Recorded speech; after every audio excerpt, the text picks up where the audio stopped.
أنا مسألة شهاداتان يعني قابا وري أري كرد أف قابا كي باشا يعني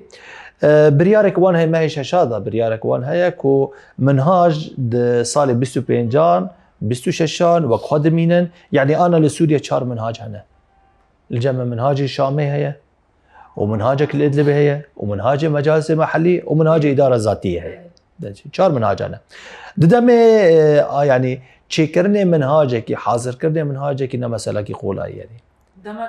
دمك دريج جير دبي سردجي قال لك تشنا هنا جي آلي نوي دستوري جي هنا يعني آلي نوي دستوري خويا نكاني منهاجك كابتشرنجي تي منهاج أو كي جبل منهاج استراتيجيات أف استراتيجيات قرق الناس نامي دولة تي خويا بكي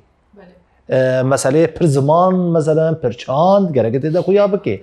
أفجي ويجيش ام بيجد باندوري خول سر منهاجي وهبه يعني فقرقت منهاج ده هبه جبر دستور بيرنجي يعني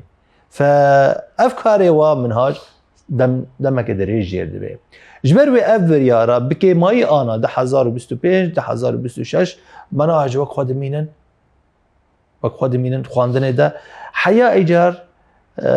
سالنتي وتخميني مدى جي بلكي زيادة سالة كبير يعني بلكي سالة ودوس السيجي بلكي باجو جبر وقت ما قوم منهاج مسألة كبر جرينجا اف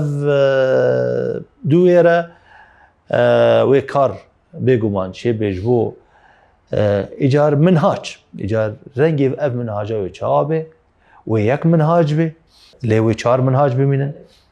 ايدن كو يك منهاج بي ومواد وي قش يك ماده من الحردري اللي مثلا امبيجن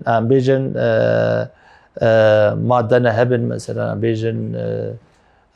تشنا هبن هفاش بن وتشنا هنا تايبت بن جبر قاوا كما سيستما كان نافندي كو هات سر هاتا اريكرن ووقت به كانتون تشي بون يا حر هريمك ايجار واري مساله صلاحياتان يعني ملف پرورده ملف که براستی يعني شاغي پرن چد آلی ریوبری دا چد آلی دراوی دا چد آلی منهاج بخوا يعني قال لك تشنا هنا قرقة دسبيكي زلال بن جبو امكان بن كاركي باش واري پرورده